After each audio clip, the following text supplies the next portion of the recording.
아멘. 먼저 대구는 일주일 넘게 한 자릿수 확진자로 안정세를 보였었는데 달성군의 한 교회발 감염이 우려를 키우고 있습니다. 문제는 아직도 그 심각성을 잘 모르는 사람들이 있다는 겁니다. 보건당국이 종교 관련 소모임을 자제하라고 당부했습니다.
세상의 유일한 희망은 교회라는 시리즈로 하나님 말씀 증거하고 있습니다. 오늘은 세상의 끝을 유일하게 들을 수 있는 곳이라는 제목으로 하나님 말씀을 증거하겠습니다. 우리 앞뒤 좌우에 계신 분들과 이렇게 인사하겠습니다. 다 함께 들림 받읍시다. 이렇게 인사하겠습니다. 다 함께 들림 받읍시다. 할렐루야. 우리가 살아가는 이 시대를 말세다 얘기합니다. 정말 이 세상의 종말이 가까워졌습니다. 저도 그 말에 전적으로 동의하고 내가 살아있는 동안에 예수님이 오실 수도 있겠다라고 생각합니다. 이 세상의 끝이 가까이 오는 징조 중에 가장 확실한 것이 교회가 망하면 세상이 망합니다. 교회가 살면 가정도 살고 국가와 민족도 세상도 삽니다. 그래서 교회는 예수님의 재림을 준비하면서 항상 깨어 있어야 교회인 것입니다. 교회가 미지근해지면 타락하고 미지근해지면 잠자고 미지근해지면 죽어가는 징조라는 것입니다. 계시록 3장에 차지도 덥지도 아니한 라오디게아 교회의 회개와 저주를 예수님께서 선포하세요. 내 입에서 너를 토하여 내리라. 그러므로 열심을 내라. 회개하라 라고 말씀하세요. 그래서 교회는 이 불이 꺼지면 안 됩니다. 구약의 제사장들이 했던 역할이 무엇입니까? 성전에 불이 꺼지지 않도록 성전을 지키고 불을 살리고 불을 붙이는 일을 제사장들이 감당했습니다. 그래서 미지근하지 않도록 계속 불을 붙여놔야 됩니다. 어떤 분은 그러세요. 목사님, 시기적으로 우리가 참 어려운데 꼭 이거 또 꼭 저것 해야겠습니까? 좀 미루고 안전할 때 합시다. 목사님 걱정이 건강이 심히 걱정스럽습니다. 들어보면 그럴듯한 얘기인 것 같아요. 그러나 여러분 속지 마십시오. 교회가 잠자고 성도가 쉬게 되면 어떻게 됩니까? 죽습니다. 자신도 죽고 남도 죽고 다 죽습니다. 그래서 목사가 소경이 돼서 여러분들을 인도한다면 다 마귀가 원하는 대로 지옥으로 끌고 들어가는 것입니다. 하나님이 쉬지 않으시는 것처럼 우리는 이 코로나 시대를 통해서 피하고 움츠리고 숨죽이고 가만히 있을 것이 아니라 더 깨어서 더 정신 차리고 내 신앙의 부흥과 가정의 부흥, 교회의 영적인 부흥을 위해서 하늘의 불을 구해야 됩니다. 이미 불씨를 우리 마음판에 성령께서 심어주셨어요. 말씀으로, 기도로, 예배로 전도의 불을 뜨겁게 붙이시기를 예수님의 이름으로 축원을 드립니다. 1992년 10월 28일 자정에 여러분 어떤 일이 있었는지 아십니까? 기억하세요? 이장님이라는 이 다미 선교회를 이끌던 목사가 시한부 종말론을 주장을 했어요. 그날 밤 12시, 밤 12시에 예수님이 오신다, 재림하신다 이거 주장했어요.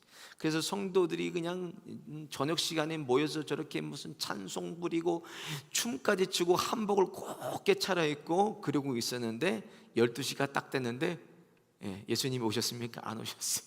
그래서 그냥 얼굴들을 가리고 창피해가지고 나가는 거를 방송국에서 찍고 그 다음날 신문과 방송이 도배가 됐어요. 그리고 대한민국이 떠들썩했습니다. 그리고 이 이장님이라는 목사가 바로 구속이 됐어요. 구속됐는데 죄목이 뭐냐면 사기죄예요. 사기죄. 성도들로 하여금 자신들의 재산들을 다 정리하게 해가지고 그걸 받았어요. 얼마를 받았냐? 1992년도에 33억 원이라는 돈을 받은 거예요. 지금으로 따지면 가치로 한 200억이 넘는 돈입니다. 그거를 성도들로 하여금 받았습니다. 예수님께서 지난주에 경고하신 것처럼 자신들만 그냥 지옥 가면 되는데 소경의 길을 인도하니까 다 구덩이에 빠진다는 말씀이에요. 다 지옥으로 끌고 들어간다는 말씀이에요. 참으로 무섭고 끔찍한 일입니다. 이 밖에도 지금 대한민국에는 자신이 하나님이다라고 주장하는 사람이 약 20명 있습니다. 그리고 자신이 재림 예수라고 주장하는 사람이 약 50여 명 있어요. 그래서 한 기자가 그 50명을 취재했다는 거예요. 취재했는데 그들의 공통점이 있습니다. 그들의 공통점이 뭐냐면 다 그들이 엄청난 부자라는 거예요.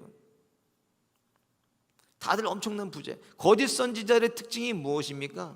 어디 가니까 뭐 한 번도 들어보지 못한 말씀을 들었다. 거기 갔더니 말씀을 그냥 그렇게 푸는 사람은 처음 보네. 당연히 처음 보죠. 그게 가짜인데. 그게 이단이니까 처음 보는 겁니다.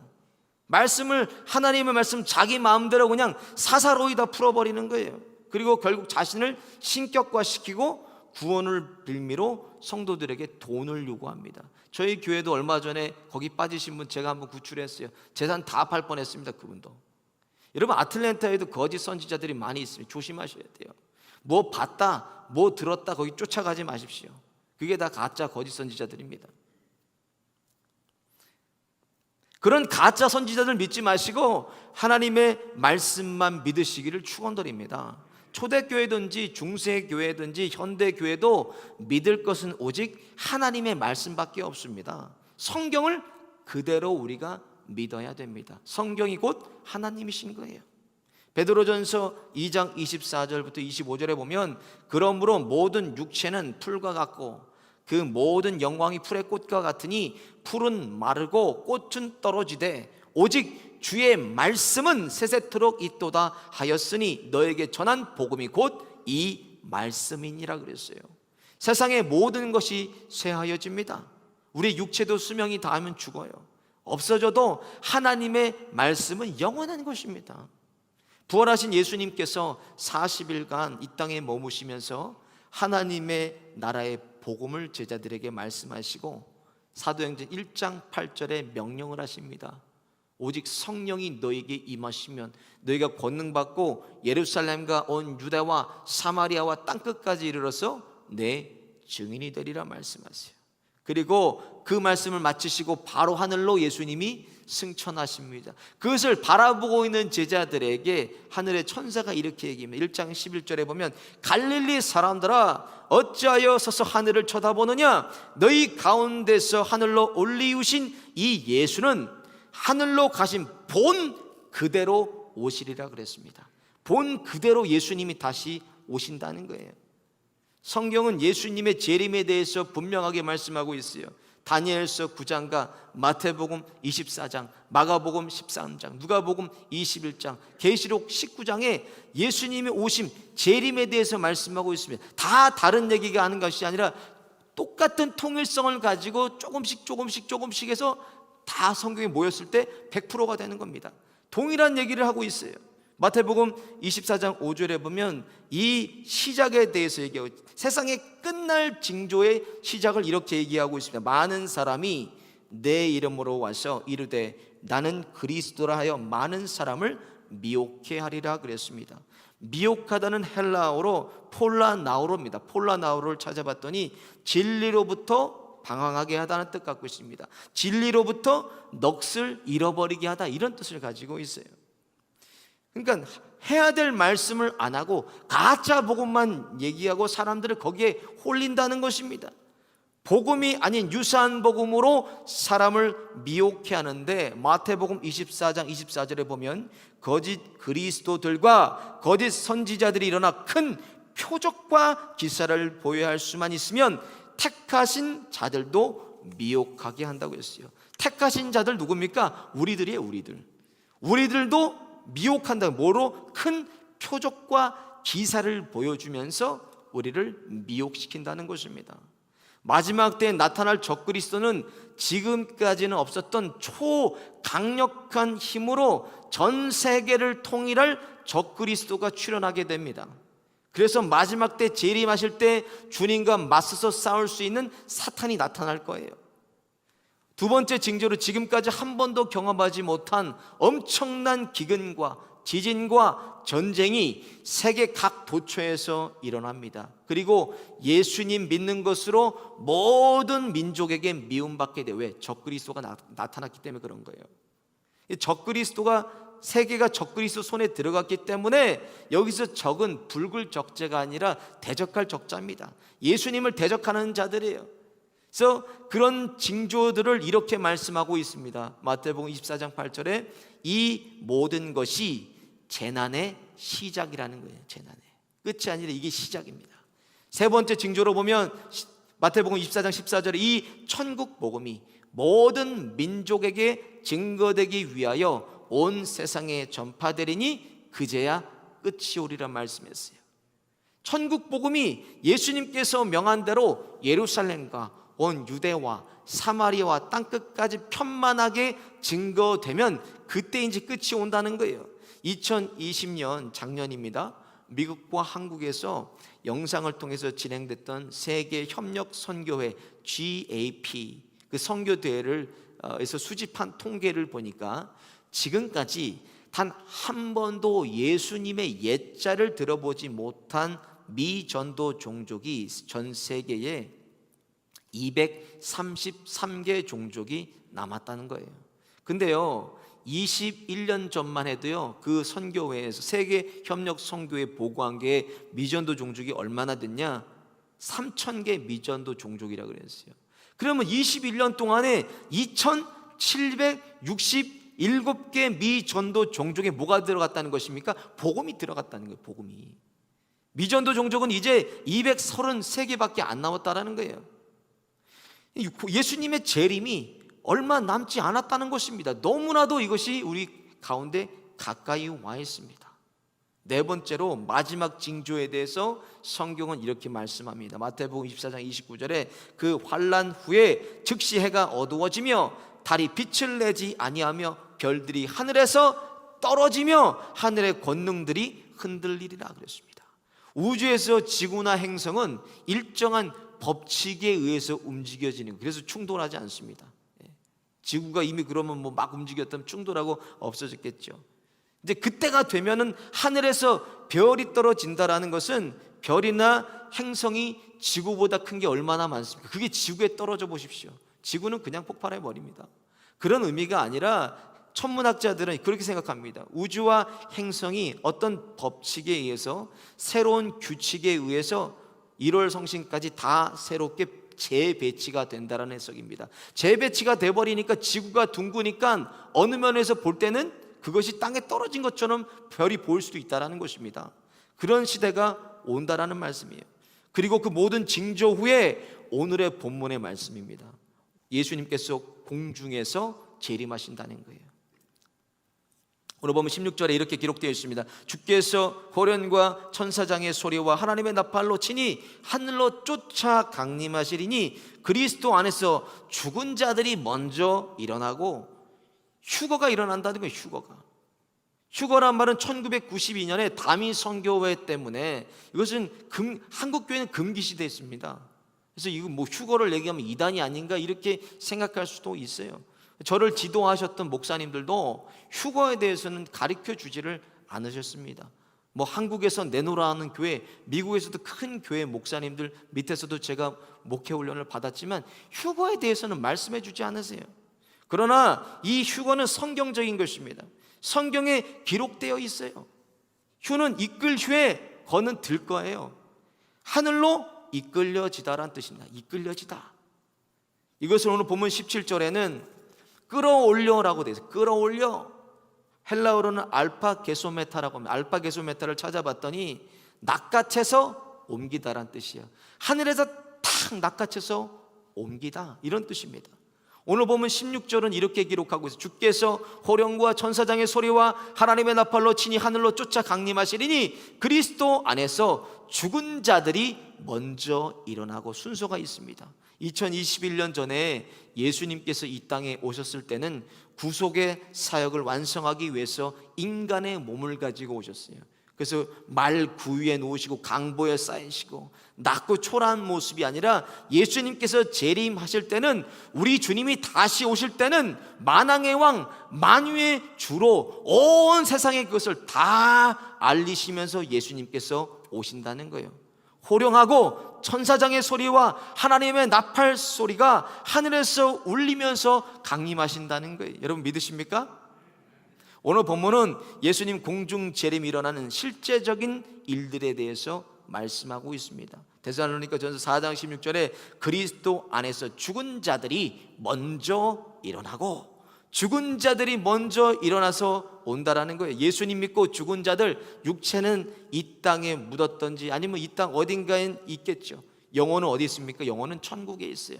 더 자세하게 말한다면 낙원에 있습니다. 낙원에서 그들이 안식하고 있는 것입니다. 누가복음 23장에 예수님 옆에 달렸던 강도가 이렇게 얘기해요. 예수여, 당신의 나라 가실 때 나를 기억하소서. 그랬더니 예수님께서 23장 43절에 내가 진실로 내게 이르노니 오늘 내가 나와 함께 낙원에 있으리라 그랬어요.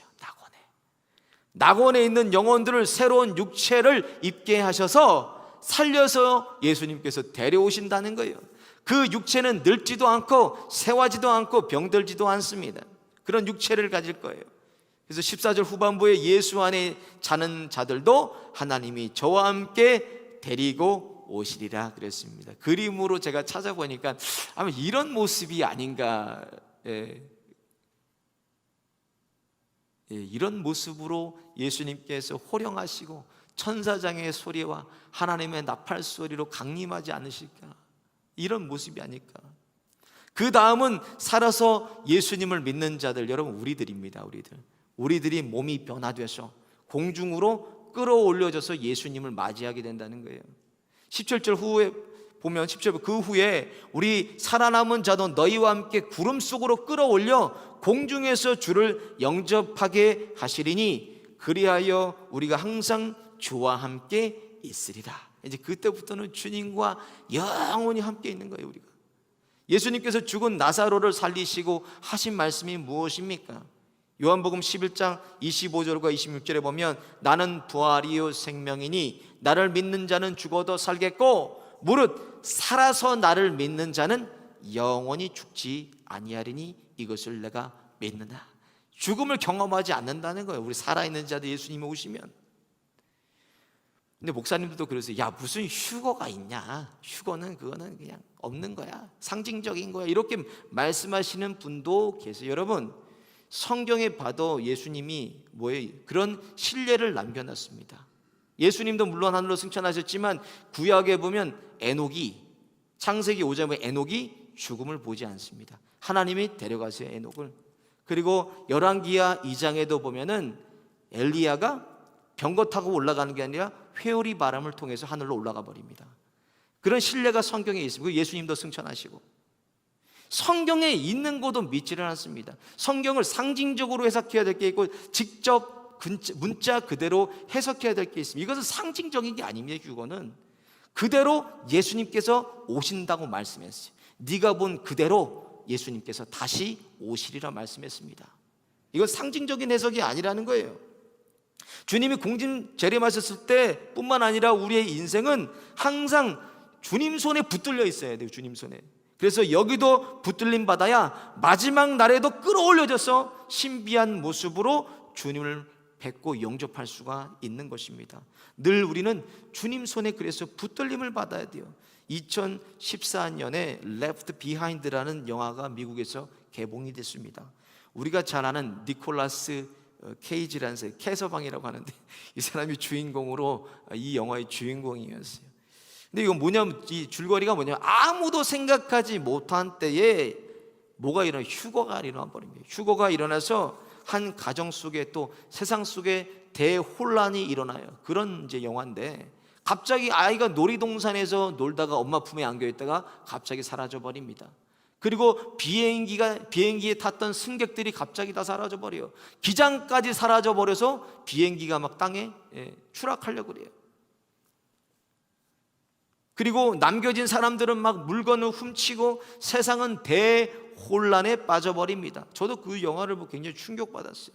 들림받지 못하고 남겨진 자들이 이제 문제라는 거예요. 남겨진 자들, 예수님을 예수님답게 믿는 사람들은 말씀에 기록된 그대로 예수님이 공중에서 재림하실 때 끌려 올라갈 것입니다. 그리고 남겨진 자들은 적그리스도에게 짐승표를 받아요. 짐승표를 재림하실 때 이제 받는데, 우리가 지금까지 바코드가 짐승표다, 베리칩이 짐승표다, 여러 가지 설이 있지만 짐승표로 그들의 신앙을 테스트 받지는 않습니다. 이미 그들은 테스트 받았어요. 왜? 휴거가 되지 않았기 때문에 테스트를 이미 받은 것입니다. 최근 들어서 65세 이상 되시는 분들이 백신을 맞으시면서 몇몇 분이 전화를 해서 저에게 물어보세요. 목사님, 이 백신 안에 베리칩이 들어가서 666 짐승표를 새긴다는데 그래서 이 백신을 안 맞으려고 합니다. 갈등이 생기네요. 등 여러 가지 몇 분이 전화를 하셨어요. 여러 가지 들리는 소리와 소문, 정황은 맞을 수도 있지만 무엇이 우리의 기준이 되어야 됩니까? 성경이 우리의 기준이 되어야 됩니다. 하나님의 말씀이 기준이 돼야 돼요. 근데 아직까지 세계를 통치하는 초자연적인 힘과 능력을 가진 적그리스도가 나타나지 않았다는 거예요. 그래도 성도들이 부활하지 않았기 때문에, 잠자는 성도가 부활하지 않고 휴거되지 않았기 때문에 아직은 아니라는 거예요. 아직은. 그리고 그 다음 계시록 13장에 말하는 짐승표 받은 자들, 휴거되지 않은 자들, 남겨진 자들에게 어떠한 방법으로도 우리 몸에 표를 새기게 할 것입니다. 그래서 주님을 믿고 싶어도 믿지 못하는, 영혼을 빼앗겨 버린 그런 상태가 되는 것입니다. 그리고 지상으로 내려와서 계시록 19장 19절부터 21절의 말씀처럼 또 내가 보매 그 짐승과 땅의 임금들과 그 군대들이 모여 그 말탄 자와 그의 군대로 더불어 전쟁을 일으키다가 짐승이 잡히고 그 앞에서 이적을 행하던 거짓 선지자와 함께 잡혔으니 이는 짐승의 표를 받고 그의 우상에게 경배하는 자들을 이적으로 미혹하던 자라. 이 둘이 산채로 유황불에 모체 던지우고, 이렇게 기록되어 있습니다. 최후의 전쟁, 아마겟돈 전쟁입니다. 하름 무기또 언덕에서 전쟁이 일어나서 예수님 재림 직후에 이 아마겟돈 전쟁이 일어납니다. 적그리스도의 군대를 예수님의 군대가 다 쳐부수고 짐승표를 받은 자와 거짓 선지자들을 산채로 유황불에 던져 지옥으로 던져버린다는 말씀이에요. 박해와 핍박과 순교가 일어날도 끝까지 살아남은 자들은 어린 양의 혼인잔치에 참여하고 결국 하나님께 영광을 돌리게 될 것입니다. 그리고 천년 왕국이 이 땅에 이루어지고 이후에 마곡과 곡의 전쟁, 성도와 불신자를 다 최후에 하나님께서 심판하시고 마귀를 불과 유황못에 던져서 영원히 멸망하게 하실 것입니다. 이 택감받은 성도는 새하늘과 새 땅으로 그때 옮겨집니다. 이것이 종말입니다. 그럼 우리는 이 마지막 때를 어떻게 살아가야 되나? 성경을 성경대로 우리가 믿는다면 예수님께서 경고하신 것에 대해서 우리가 귀가 열려야 됩니다. 예수님께서 재림을 비유하실 때 마태복음 25장에 보면 천국은 마치 신랑을 맞으러 간 열 처녀와 같다고 말씀하셨어요. 다섯은 등불, 기름을 준비하고 다섯은 기름을 준비하지 않습니다. 그리고 잠들어 버려요. 밤중에 신랑이 오고 잠자고 졸며 준비하지 못한 다섯 처녀는 혼인잔치에 들어가지 못하고 문이 닫혀버립니다. 누가복음 12장에도 주인이 혼인집에 왔을 때 깨어서 문을 열어주는 종이 복되다고 말씀하세요. 누가복음 12장 40절에 생각지 않은 때에 인자가 오리라 이렇게 말씀하세요. 그러면 뭐 하라는 거예요? 깨어서 예수님 오심을 준비하라는 말씀입니다.